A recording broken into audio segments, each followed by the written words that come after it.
When I used to be in an active ketamine addiction, I used to be best friends with this girl with really bad BPD. She actually introduced me to it. Her tactic to get drugs was to flirt and fuck her drug dealer, or if she brought her hot friend, which IG was me, we would just do it for free, sit an hour, and drive back home. She had this friend that she claimed she hated so much BC she was also a drug junkie bad BPD. But she liked hanging out and fake being her friend BC. She's too dumb, rich, always had drugs, and knew a lot of raves and parties. But also she hated her a lot. I came out of my job once when she coincidentally passed by and was celebrating the girl's birthday. She confided in me later on that she invited me BC. She couldn't take her anymore. She was all over the place nodding out in public BC. She would do lines of pity, not bumps. And she was also drunk on top of it, lol. That girl was a drug veteran. One night at my ex-friend's house, me, my ex-friend, the girl, and her dumbass friend were all chilling in my ex-friend's room. Both the dumbass girl and ex-friend went out to buy alcohol and the girl had to stay BC. She was so out of it. And I stayed to watch her.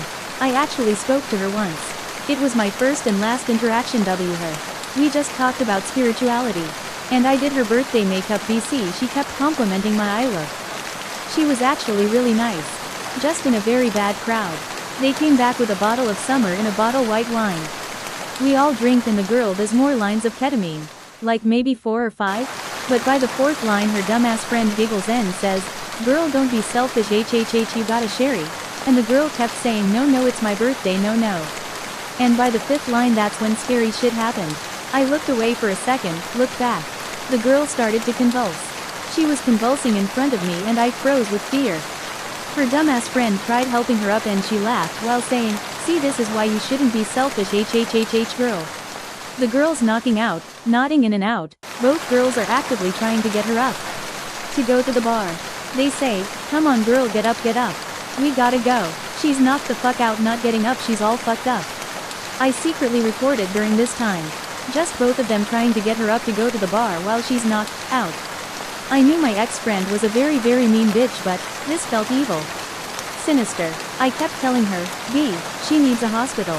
She needs a hospital. She can't go. She needs a hospital." And both of these bimbos kept telling me that they won't because the girl will bug out on them, be so angry and possibly never talk to them again.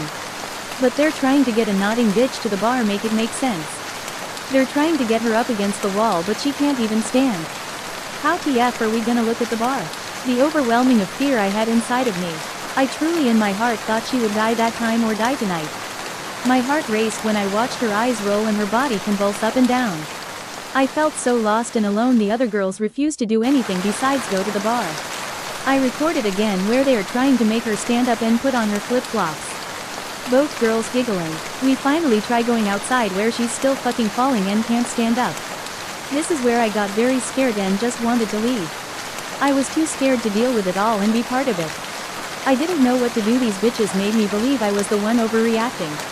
They finally take an Uber or taxi where they put her in the back and I decided to go home.